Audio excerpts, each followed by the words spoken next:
سورۃ النساء کی آیت نمبر 11 اور 12 اور اس کے ساتھ ملحقہ 13 اور 14 اور بالکل آخر میں جا کے آخری آیت 176 جو کلالہ سے متعلق ہے، اس کو ڈسکس کرنے سے پہلے تمہیداً میں کچھ ڈسکشن کرنا چاہوں گا تاکہ آپ کو ان چیزوں کی سمجھ آسانی کے ساتھ آ جائے۔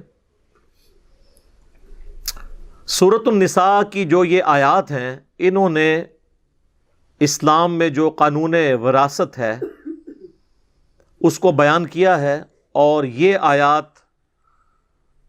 ناسخ ہیں سورۃ البقرہ کی آیت نمبر 180، 180، 181 اور 182 کنزیکٹیو 3 آیات سورۃ البقرہ میں آئی ہیں، جس میں پہلے حکم یہ نازل ہوا تھا کہ ہر مسلمان پہ یہ فرض ہے کہ اس نے مرنے سے پہلے اپنے قریبی رشتہ داروں کے لیے اپنی مال و دولت میں کوئی وصیت لکھوا دینی ہے۔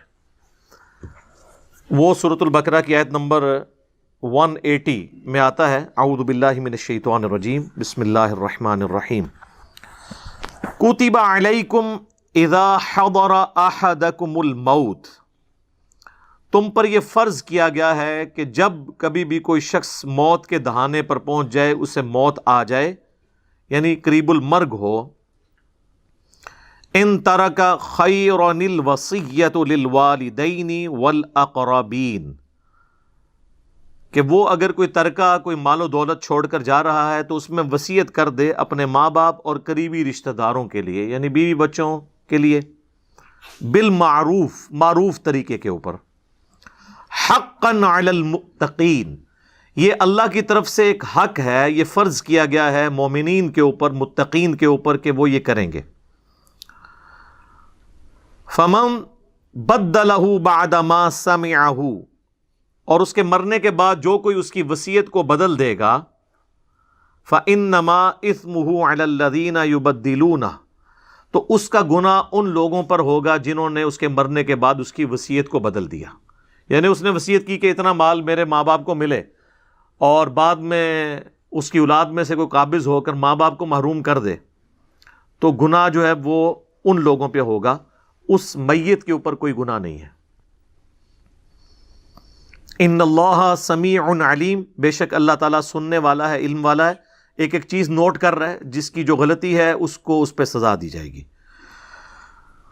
فمن خاف من موص جنفا او اثما، ہاں اگر کسی کو خدشہ ہو اس معاملے میں کہ جو مرنے والا ہے اس نے کسی کے ساتھ زیادتی کر دی ہے، کسی بیٹے سے یا بیٹی سے وہ ناراض تھا، اس کو اس نے آنکھ کر دیا، تو اسلام میں تو آپ آنکھ نہیں کر سکتے، فَأَصْلَحَ بَيْنَهُمْ فَلَا إِثْمَ عَلَيْهِ، تو آپس میں صلح صفائی کے ساتھ کوئی حصہ مقرر کر رہو تو اس پہ کوئی گناہ نہیں ہے، یعنی تم مرے ہوئے بندے کی وصیت بدل بھی سکتے ہو اگر وہ کسی کے ساتھ زیادتی کر کے مرا ہے۔ ان اللہ غفور الرحیم، بے شک اللہ تعالیٰ بخشنے والا ہے، مہربان ہے۔ تو یہ جو آیات تھی نا، ان میں حکم تھا کہ مرنے سے پہلے وصیت کرنی ہے، اور دیکھ لیں اس میں ماں باپ کا اور قریبی رشتہ داروں کا ذکر آیا، لیکن یہ سورۃ البقرہ ہے جو شریعت محمدیہ صلی اللہ علیہ وآلہ وسلم کا بلیو پرنٹ اور ابتدائی خاکہ ہے، اور شریعت محمدیہ صلی اللہ علیہ وآلہ وسلم کے جو فائنل احکام ہیں وہ سورۃ النساء اور سورۃ المائدہ میں ہے۔ اب ہم پڑھ رہے ہیں سورۃ النساء، تو اس میں یہ جو آیات ہیں، سورہ نساء کی آیت نمبر 11 اور 12 اور پھر آخری آیت 176، ان آیات نے سورۃ البقرہ کی ان 3 آیات کو منسوخ کر دیا، یہ ناسخ ہیں۔ وہ اکثر علماء کہہ رہے ہوتے ہیں جی ناسخ و منسوخ کا علم پتہ ہونا چاہیے۔ بمشکل 5 قرآن میں آیات ہیں جو منسوخ ہوئی ہیں، اور ان کی ناسخ آیات قرآن میں موجود ہیں، تو آلموسٹ 6,500 کے قریب آیات ہیں۔ ان سے لوگوں کو دور کرنے کے لیے ان 5 مقامات کی لوگ مثال دیتے ہیں، اور ان سے بھی ذرا پوچھ لیں کون سی ہیں، تو اکثر علماء کو بھی نہیں پتہ ہوتی۔ اس پہ میری الگ سے بھی ویڈیو ریکارڈ موجود ہے، ناسخ و منسوخ قرآن کے اندر، احادیث میں بھی ہوتا ہے۔ تو یہ آیات جو ہیں اس کو منسوخ کرنے والی ہیں، کیونکہ ان آیات میں سورۃ النساء کے اندر اللہ تعالیٰ نے خود ہی حصہ مقرر کر دیا کہ آٹومیٹکلی جو بندہ مرے گا نا اس کے ماں باپ کو اتنا حصہ ملے گا، اس کی بیویوں کو اتنا حصہ ملے گا، اس کی اولاد کو اتنا حصہ ملے گا، اور اگر اولاد نرینہ نہیں ہے تو پھر اس کے بہن بھائیوں کو اتنا حصہ ملے گا، اور اگر کلالہ ہے تو پھر اس کے بہن بھائیوں کو اتنا حصہ ملے گا۔ وہ ساری چیزیں اللہ تعالیٰ نے خود ڈیفائن کر دی، اس لیے وہ آیات منسوخ ہو گئیں۔ تو وصیت کرنا اب لازمی نہیں ہے، ہاں آپشنل ہے، کوئی کر سکتا ہے، لیکن وہ وصیت پھر وارث کے لیے نہیں کر سکتا، کیونکہ وارث کا حصہ اللہ نے قرآن میں رکھ دیا، میں بعد میں بتا دوں گا اس سے ریلیٹڈ حدیث بھی۔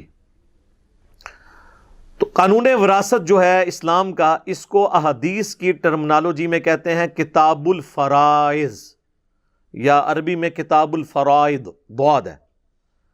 جس طرح ہم طہارت سے جو متعلق احادیث ہیں وہ کتاب الطہارہ ہوتی ہے، روزوں سے متعلق احادیث کتاب الصیام یا کتاب الصوم میں ہوتی ہیں، اسی طریقے سے تقدیر سے متعلق جو احادیث ہیں وہ کتاب القدر میں ہوتی ہیں، یعنی یہ چیپٹرز کے نام ہیں۔ خوابوں سے متعلق کتاب الرؤیا کے اندر ہوتی ہیں۔ اس طرح جو وراثت کے قوانین کی جو احادیث ہے نا، اس کے لیے جو محدثین نے ٹرم ڈیوائز کی ہے وہ ہے کتاب الفرائض، اور عربی میں ہوگا ضاد پڑھیں گے کتاب الفرائض۔ تو کتاب الفرائض جو ہے یہ چیپٹرز ہیں باقاعدہ احادیث کی کتابوں میں، اور اگر آپ کو کمبائنڈ فارم میں وہ احادیث چاہیے تو آپ مشکات المصابیح کی دوسری جلد کے اندر 39 احادیث اس سے متعلق ہیں، انٹرنیشنل نمبرنگ کے مطابق 3041 سے لے کر 3079 تک کتاب الفرائض چیپٹر میں۔ اس سے پیچھے بھی 2-3 چیپٹر ہیں ہدیہ اور ہبہ سے ریلیٹڈ، وہ بھی آپ ملائیں تو یہ آلموسٹ 60-70 کے قریب احادیث ساری جو مین سٹریم کی کتابوں کی آپ کو مشکات میں مل جائیں گی۔ اسی لیے میں بار بار کہتا ہوں کہ مشکات شریف آپ ضرور اپنے پاس رکھیں۔ اس کا PDF آپ فری ڈاؤن لوڈ کر سکتے ہیں ہماری ویب سائٹ اہلسنتپاک.com سے، اور اگر آپ نے ڈاک میں یہ منگوانی ہے تو ہماری اکیڈمی کا نمبر صبح 9 سے شام 5 بجے تک آلموسٹ کھلا ہوتا ہے، بیچ میں نمازوں کا وقفہ ہے، بعض اوقات نمبر بیزی بھی رہتا ہے، اتنی زیادہ کالز آ رہی ہوتی ہیں، تو نو پروفٹ نو لاس کے اوپر TCS آپ کے گھر ہم صرف 2500 روپیز میں کروا دیں گے۔ اور یہ 3 جلدیں ہیں، آلموسٹ 800-900 صفحوں کی ایک جلد ہے۔ ایک جلد کی فوٹو کاپی 2000 میں نہیں ہو سکتی، اور ہم تینوں جلدیں اکیڈمی سے آ کے لیں تو 2000 کی، اور ڈاک میں منگوائیں تو 2500 کی، کیونکہ ہم نے TCS کروانا ہوتا ہے۔ تو نو پروفٹ نو لاس کے اوپر ہم دے رہے ہوتے ہیں تاکہ لوگ کتابوں کے ساتھ شغف رکھیں۔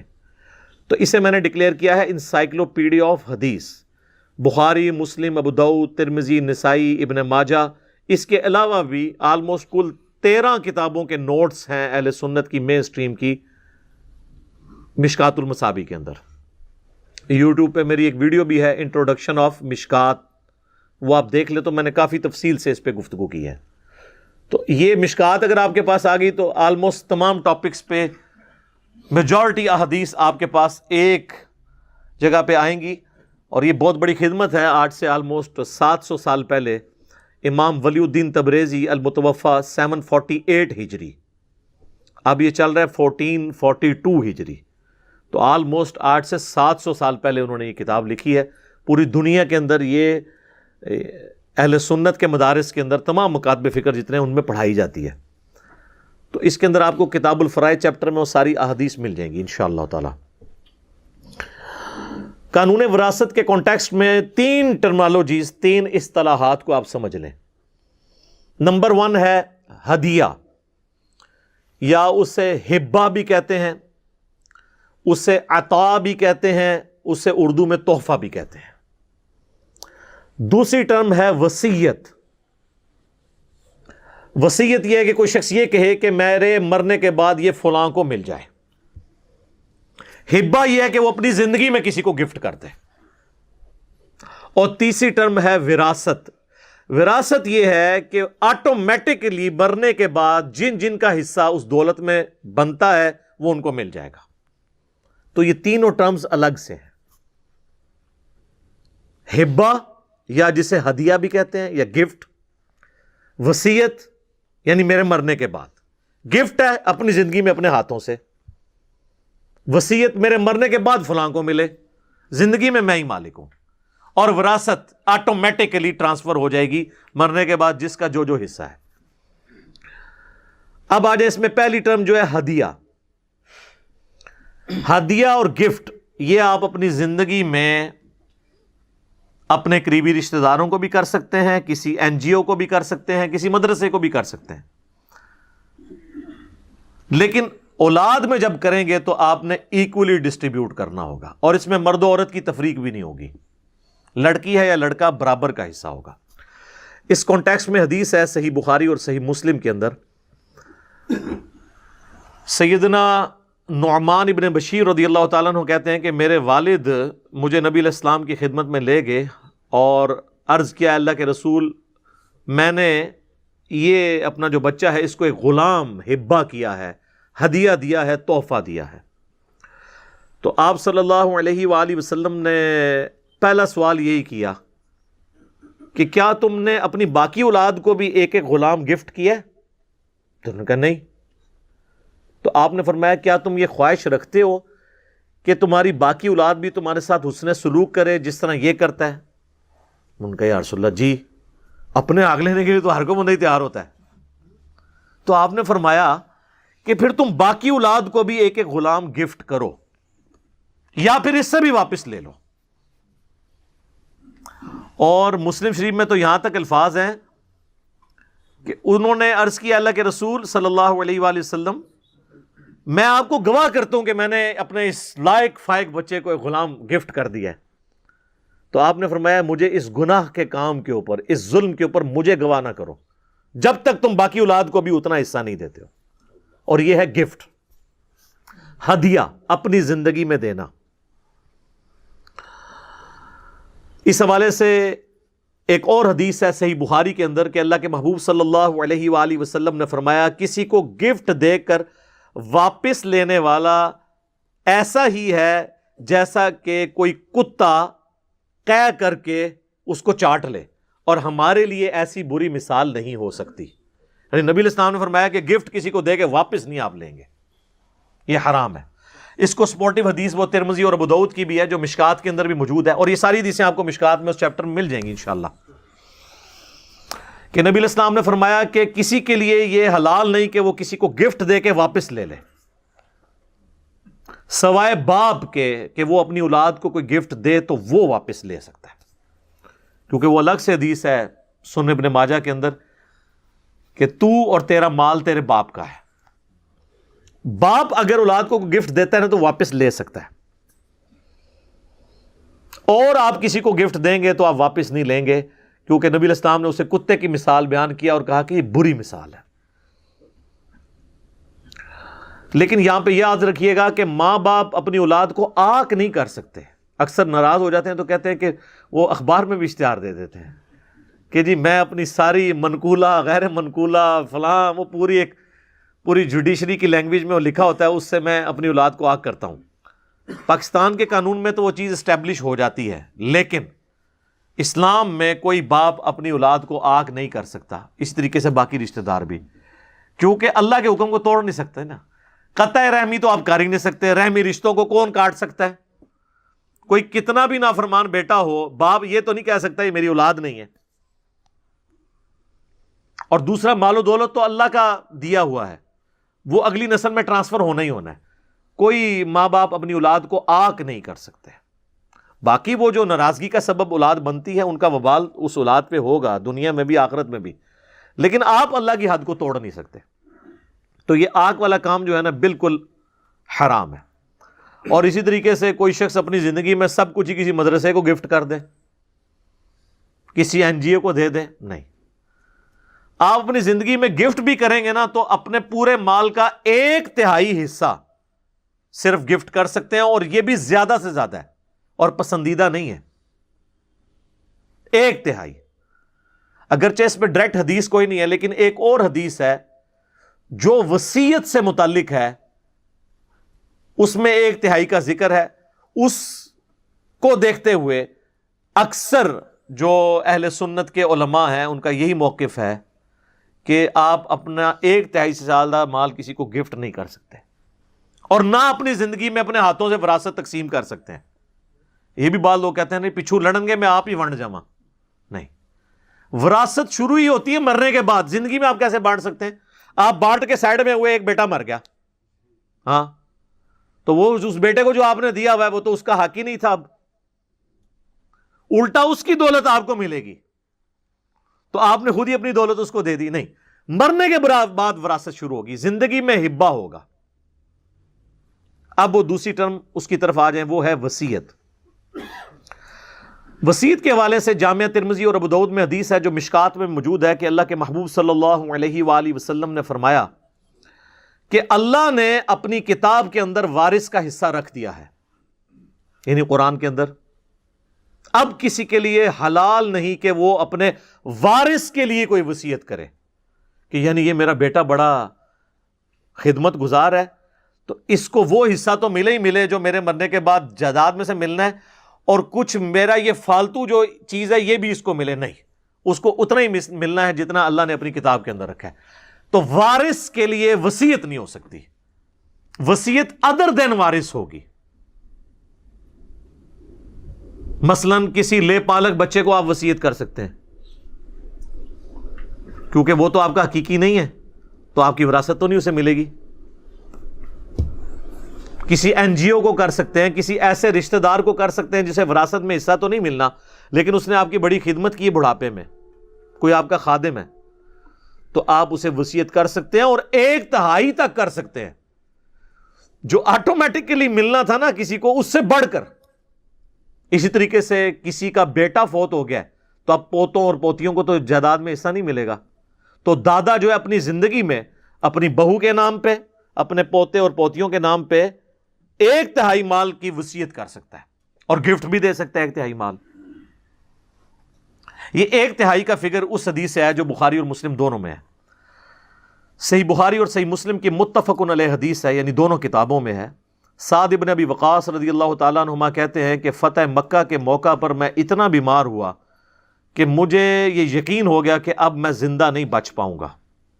حالانکہ وہ اس کے بعد بھی تقریباً آپ سمجھ لیں 45 سال تک زندہ رہے ہیں، اور 56 ہجری میں حضرت معاویہ کے دور میں سب سے آخری بدری صحابی جو فوت ہوئے وہ سعد ابن ابی وقاص ہے رضی اللہ تعالیٰ عنہما. تو اس زمانے میں علم غیب نہیں ہوتا تھا نا، بزرگوں کو تو پہلے ہی پتہ چل جاتا ہے کہ اب مرنے والے ہیں. ان کو بھی پتہ چل گیا تھا مرنے والوں لیکن نہیں مرے، اور اللہ کے نبی علیہ السلام ان کی عیادت کرنے ہیں اور آپ نے بھی نہیں فرمایا کہ تم کو نہیں مرنا. تو انہوں نے کہا یا رسول اللہ صلی اللہ علیہ وآلہ وسلم میری خواہش ہے کہ میں اپنا سارا مال جو ہے نا وہ ہدیہ کر دوں کسی نیکی کے کام میں، کیونکہ میری تو ایک ہی بیٹی ہے. ان کے ذہن میں ہوگا اس کی تو شادی ہو جانی ہے، اس کو کیا دولت کی ضرورت ہے. تو آپ صلی اللہ علیہ وآلہ وسلم نے فرمایا، انہوں نے پوچھا یا رسول اللہ اجازت ہے؟ آپ نے فرمایا لا، نہیں. حالانکہ نبی علیہ السلام کی مبارک زبان سے لا کا لفظ نہیں نکلتا تھا. بہت ہی کم مواقع پہ ایسا ہوا ہے کہ آپ نے لا کا لفظ بولا ہے جہاں بہت ضرورت پڑی ہے، اور ان میں سے ایک موقع یہ تھا. انہوں نے کہا یا رسول اللہ صلی اللہ علیہ وآلہ وسلم 2/3 مال کر دوں؟ فرمایا لا، یہ زیادہ ہے. کہا آدھا مال؟ فرمایا لا. پھر کہا 1/3. تو آپ نے فرمایا یہ بھی زیادہ ہے لیکن اس کی میں تمہیں اجازت دیتا ہوں. تو اس سے پتا چلا کہ وصیت، ہبہ، یہ ساری چیزوں میں یہ بنیادی حدیث یہ ہے بخاری اور مسلم کی کہ 1/3 سے زیادہ نہیں کرنا. سارا کچھ ہی دے کے چلے جائیں گے تو پچھڑوں کو کیا ملنا ہے. اور یہی بات آپ علیہ السلام نے کی. آپ نے فرمایا صلی اللہ علیہ وآلہ وسلم کہ انسان جو کچھ اپنی بیوی بچوں پہ خرچ کرتا ہے حتیٰ کہ ان کے منہ میں لقمہ بھی ڈالتا ہے، یہ بھی اللہ کے حضور نیکی ہے. سعد بن ابی وقاص کو فرمایا. اور پھر فرمایا آپ صلی اللہ علیہ وآلہ وسلم نے کہ اپنی اولاد کے لیے کچھ چھوڑ کر مرو، یہ اس سے بہتر ہے کہ تمہارے مرنے کے بعد وہ لوگوں سے مانگتی پھرے. اور جو تم اپنی اولاد کے لیے بھی چھوڑ کے مرو گے نا تو وہ ثواب ہے. عام لوگ یہی سمجھتے ہیں اور مولوی ان کو پٹی یہی پڑھاتے ہیں کہ یہ مدرسے نو لکھ دو. وہ یہ سمجھتے ہیں کہ مدرسے کو لکھ دیا تو ثواب ہوگا اور اگر میری اولاد کو وراثت گئی تو ثواب نہیں ہوگا. نہیں بھائی، اولاد کو بھی جائے گا تو ثواب ہوگا، ثواب تو ہونا ہے. تو نبی علیہ السلام نے 1/3 مال زیادہ سے زیادہ کی اجازت دی کہ اس کو تم وصیت کر سکتے ہو، اس سے زیادہ نہیں، 2/3 پچھڑوں کے لیے چھوڑ کے مرو. یعنی آپ علیہ السلام نے ناپسند فرمایا کہ کوئی شخص سب کچھ ہی اللہ کی راہ میں خیرات کر کے چلا جائے. اچھا، اب یہ جو وراثت ہے یہ تقسیم ہوگی، جو مرنے والا شخص ہے اس کا قرضہ پہلے اتارا جائے گا، اس کے بعد جو اس نے وصیت کی ہے وہ دی جائے گی، باقی جو مال بچ جائے گا نا وہ آپ نے پھر ورثاء میں تقسیم کرنا ہے اس طریقے پہ جو سورہ النساء کی آیت نمبر 11 اور 12 اور 176 میں آیا، اور کچھ تفصیلات بخاری اور مسلم اور باقی حدیث میں آئی جو مشکات کی دوسری جلد میں کتاب الفرائض چیپٹر کے اندر موجود ہے. لیکن پہلے قرضہ اتارنا ہے اور وصیت کو پورا کرنا ہے. اس کے بعد اکثر غیر مسلموں کی طرف سے بھی اعتراض کیا جاتا ہے کہ یہ جو قانون وراثت قرآن میں آیا نا، اس کی اگر آپ پوری کیلکولیشن کریں تو وہ 100 کا عدد پورا نہیں آتا. یعنی آپ اس کو اتنا دے دیں، اس کو اتنا دے دیں، اس کو اتنا دے دیں، تو ہونا تو چاہیے وہ ساروں کو جمع کریں تو 100 پورا ہو جائے. بعض جگہ پورا بھی ہو جاتا ہے، بعض جگہ نہیں ہوتا. تو کہتے ہیں کہ وہ تو یہ تو میتھمیٹیکل ایرر ہے قرآن کے اندر، نعوذ باللہ. تو ان کو پتہ نہیں ہے کہ اسلام کا سورس آف نالج صرف قرآن نہیں ہے بلکہ سنت بھی ہے. جو چیزیں قرآن میں تفصیل سے نہیں آئیں وہ سنت کے اندر یعنی صحیح الاسناد حدیث کے اندر آئی ہیں. چنانچہ اس میں ایک بنیادی حدیث ہے جو بخاری اور مسلم دونوں کے اندر ہے. نبی صلی اللہ علیہ وآلہ وسلم نے فرمایا کہ مقررہ حصہ مستحقین کو دینے کے بعد جو بچ جائے تو وہ سب سے قریبی مرد رشتہ دار کا ہے. یعنی آپ نے جائیداد تقسیم کی اور کچھ بچ گئی، اس تقسیم کے بعد بھی جو اللہ نے مقرر کی ہے تو سب سے قریبی جو مرد رشتہ دار ہے اس کو ملے گا. یعنی چچا اور تایا یا چچا اور تایا کی اولاد. اس کانٹیکسٹ میں ایک اور سپورٹیو حدیث ہے جو بخاری اور مسلم دونوں میں ہے کہ بھتیجا اور بھانجا تمہارے خاندان اور قوم میں شمار ہوگا. چچا اور تایا فوت ہو گئے ہیں تو فرسٹ کزن جو ہے نا ان کو جائیداد چلی جائے گی.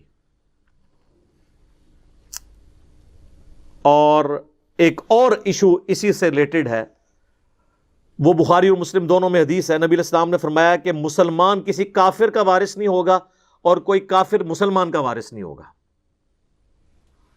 یعنی اگر کسی کی اولاد کافر ہو گئی ہے اور دین چھوڑ گئی ہے، اب اس کو اپنے باپ کی جائیداد سے کچھ نہیں ملے گا.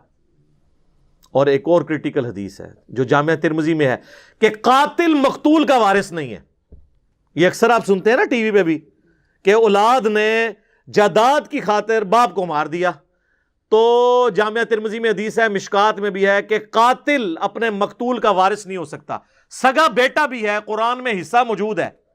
اب قرآن میں تو یہ بات نہیں لکھی ہوئی تھی لیکن قرآن کے یہ خلاف نہیں ہے، کیونکہ قرآن میں یہ بھی نہیں لکھا ہوا کہ جو قاتل ہے وہ مقتول کا وارث ہوگا. اکثر لوگ کہتے ہیں جی قرآن کے خلاف ہو گیا، جی قرآن میں تو ہے کہ اولاد کو ملے گا.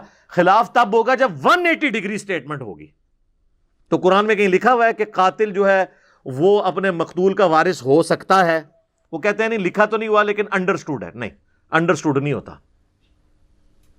وہ ترمذی میں حدیث ہے اور لاجیکل ہے، ورنہ تو سارے ایک دوسرے کو چکیاں بن گے تو جائیداد مالک ہو جان گے. تو یہاں پہ لوگ جائیداد ہتھیانے کے لیے قتل نہیں کر دیتے. تو جو قاتل ہے نا، وہ جس کو قتل کر رہا ہے نا، چاہے اس کا بیٹا ہے، اس کا بھائی ہے، وہ اس کی جائیداد میں سے اسے 0 سزا تو اس نے دنیا اور آخرت میں بھگتنی ہے، جائیداد نہیں اسے ملے گی. اسی طریقے سے صحیح بخاری میں حدیث ہے کہ بیٹی کے لیے آدھا حصہ ہے اور پوتی کے لیے 1/6 ہے. اگر جو مرنے والے کی سچویشن ایسی ہے کہ وہ اس کے ماں باپ بھی نہیں، تو اس طریقے سے آگے بھی ٹرانسفر ہوگی. اچھا، یہ میں وراثت کے قوانین کے حوالے سے آپ کو بتا دوں کہ پیٹ مسائل جو قرآن میں آئے نا اس پہ تو ہے اتفاق. باقی چھوٹی موٹی ڈیٹیلز کے اندر اہل سنت کے اندر بھی اختلاف پایا جاتا ہے اور سنی شیعہ کنفلکٹ میں بھی اختلاف رائے موجود ہے. لہٰذا ان مسائل میں زیادہ الجھنے کی ضرورت نہیں ہے. جو آپ کو بہتر رائے لگتی ہے نا وہ آپ کر لیں. اصل جو چیز پوری کرنے والی جو بنیادی باتیں ہیں وہ وہی ہیں جو قرآن کے اندر آئی ہوئی ہیں. باقی چیزوں کو اللہ تعالیٰ نے خود اجتہاداً چھوڑ دیا ہے. جو بھی بیٹر سچویشن ہوگی اس کے مطابق عمل کر لیا جائے. اسی طریقے سے میرے بھائیوں، جو ابو داؤد میں ایک اور حدیث ہے کہ ماں نہ ہو تو دادی کے لیے 1/6 حصہ ہوگا. تو دادی کو وراثت مل جائے گی. دادے کی وراثت پوتے تک نہیں آتی, لیکن پوتا اور پوتی کی وراثت چلی جاتی ہے ادھر تک. اب کسی کے دماغ میں ہے کہ ایسا کیوں ہے, تو قرآن میں اس کا ذکر آ جائے گا انہی آیات میں کہ اللہ بہتر جانتا ہے کہ کون کس چیز کا زیادہ حقدار ہے. مورل لاز جو ہے نا وہ ہوتے ہیں ریویلڈ نالج, وہی کے علم سے. آپ اپنے سوشل لاز بنا سکتے ہیں جو اس اعتبار سے ٹریفک کے قوانین بھی بنا لیں, لیکن جو مورل ویلیوز ہیں نا یہ اللہ نے بتانی ہے. ورنہ تو مرد کوئی قانون بنائیں گے تو وہ مردوں کو ڈومینیٹ رکھیں گے, عورتیں کوئی قانون بنائیں گی تو عورتوں کو ڈومینیٹ رکھیں گے. یعنی اگر مردوں کے اختیار میں ہوتا تو یہ حدیث وہ اپنے بارے میں کر لیتے ہیں, جو حدیث ہے سنن نسائی میں کہ جنت تیرے ماں کے قدموں کے پاس ہے, تو مردوں پہ ہوتا تو وہ کہتے ہیں نہیں باپ کے قدموں کے پاس ہے. ٹھیک ہے, تو یہ ڈیفائن انہوں نے نہیں کرنا, بلکہ جس طرح بخاری مسلم میں ایک اور حدیث ہے کہ ایک صحابی نے کہا مجھ پہ سب سے زیادہ حق کس کا ہے, میری حسن سلوک کے سب سے زیادہ حقدار اس روئے ارض پہ کون ہے؟ فرمایا تیری ماں. دوسری بار پوچھا, فرمایا تیری ماں. تیسری بار پوچھا, فرمایا تیری ماں. چوتھی دفعہ فرمایا تیرا باپ. تو وومن رائٹس اسلام نے اس حوالے سے دی ہیں کہ ماں کا 3 گنا زیادہ حق ہے اپنی اولاد پہ ایز کمپیئر ٹو باپ کے. اب مردوں پہ ہوتا تو انہوں نے 3 اپنے رکھنے تھے اور 1 ماں کا, یا بہت کوئی زور لگاتے تو برابر برابر رکھ لیتے. تو مورل لاز کس نے بتانے ہیں؟ اللہ نے, جو کریٹر ہے. اب میرے بھائیوں جو وراثت کی آیات ہیں ان کو ہم ڈسکس کرتے ہیں, لیکن میں ایک بلو پرنٹ آپ کے سامنے رکھ دیتا ہوں اوورال ان آیات کا, تاکہ آپ کو پتہ چل جائے بنیادی قانون جو اس کے اندر بیان ہوا ہے کہ میجورٹی کیسز میں یہی ہے کہ مرد کو 2 حصے ملے گا وراثت کا, عورت کو 1. اور اس میں حکمت یہ ہے کہ عورت نے تو شادی ہو کے دوسری جگہ جانا ہے, ادھر سے بھی اس کو حصہ ملنا ہوتا ہے, اور مرد نے چونکہ خاندان کے معاملات چلانے ہوتے ہیں, عورت نے تو باہر جا کے کام کر کے تو یہ سارے معاملات چلانے ہوتے ہیں. یہ بنیادی اصول ہے کہ زیادہ تر کیسز میں 99% کیسز میں, کہیں پہ برابر بھی ہو سکتا ہے, وہ ایکسیپشنل کیسز ہیں کہ مرد کو 2 حصے ملیں گے, اور یعنی لڑکے کو 2 حصے اور لڑکی کو 1. اور زیادہ تر کیسز میں اسی طریقے سے کیس بنے گا کہ ماں باپ بھی کسی کے ہیں مرنے والے, اولاد بھی ہے, تو ماں کو 1/6 1/6, باپ کو بھی 1/6, لیکن بیوی کو 1/8 اس کو کم ملے گا. اور اگر 1 سے زیادہ بیوی ہیں تو 1/8 ہی ان میں ڈیوائڈ ہوگا. یہ نہیں ہے کہ ہر بیوی کو الگ الگ 1/8 ملے گا, نہیں, 1/8 ہے. 2 بیوی ہیں تو دونوں کو 1/16 مل جائے گا, وہ جمع کریں گے 1/8 ہو جائے گا. لیکن ماں باپ کو اللہ نے زیادہ حصہ دیا ہوا ہے کہ ماں کو الگ سے 1/6 ملے گا, باپ کو الگ سے 1/6 ملے گا. اور لڑکا ہے تو 2 حصے اور لڑکی ہے تو 1 حصہ. لیکن لڑکا اور لڑکی کے یہ حصے بعد میں ملیں گے. سب سے پہلے کام کیا ہوگا کہ اس کا قرض اتارا جائے گا مرنے والے کا, پھر وصیت, اور پھر جو مال ٹوٹل بچے گا نا اس پورے مال کو آپ نے 1/6 پہ ڈیوائڈ کرنا ہے. تو حصہ بنے گا ماں کا اور اتنا ہی باپ کا, اور پورے مال کو 1/8 سے ڈیوائڈ کرنا ہے, یعنی 1/8 کرنا ہے اس کا, ڈیوائڈ کریں گے 8 کے اوپر, ملٹیپلائی بائی 1/8 ہوگا. ریاضی دی غلطیاں نہ کرنی شروع کر دینا.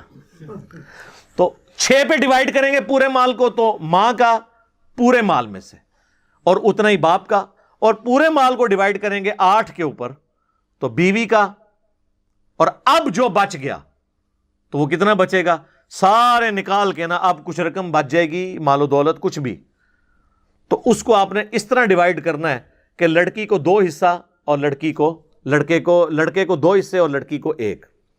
مثلا 2 بیٹیاں ہیں اور 3 بیٹے ہیں تو بڑا آسان طریقہ ہے نکالنے کا, 2 بیٹیاں 3 بیٹے, تو چونکہ بیٹوں کو 2 حصہ ملنا ہے تو آپ سمجھ لیں وہ 3 نہیں 6 بن گئے, تو 6 حصے یہ ہو گئے اور 2 بیٹی کے کتنے ہو گئے 8.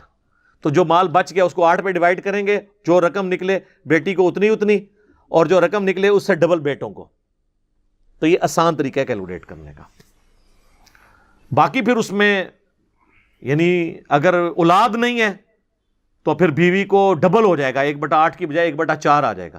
اور اس طریقے سے بیوی مری ہے تو خاوند کو ملے گا 1/4، اور اگر اولاد نہیں ہے اس کی تو پھر خاوند کو ڈبل ملے گا، آدھا۔ تو یہ اس کی باریکی ہیں، وہ انشاءاللہ ساتھ ساتھ کور میں کر دوں گا۔ میں آپ کو نومیریکل کے طور پر ایک مثال بیان کر دیتا ہوں کہ سپوز ایک بندہ 10 لاکھ روپے کا مال و دولت چھوڑ کر مرا ہے، اس کی جیولری، اس کی جائیداد، زمینیں ملا کے اس کی ٹوٹل مالیت 10 لاکھ ہے۔ اچھا، اکثر لوگ فون کر کے پوچھ رہے ہوتے ہیں جی مکان ہے جی کس طرح تقسیم کریں؟ سر دنیا کوئی فارمولہ نہیں مکان نو تقسیم کرنے دا کہ اینیاں اٹاں فلانے نو دے دو، مکان ہے تو اس کو لیکویڈیٹ کریں۔ وراثت کے مسائل ہمیں لوگ آگے پوچھتے ہیں، میرے بھائی ہم آپ کو اصول بتائیں گے، اب وہ کام آگے تو پراپرٹی ڈیلر کا کام تو ہم نے نہیں کرنا۔ آپ کو یہ تو بتا سکتے ہیں شادی کرنا سنت ہے اور یہ کوالٹیز لڑکے اور لڑکے میں ہو، رشتہ تو آپ کو ڈھونڈ کے نہیں دے سکتے۔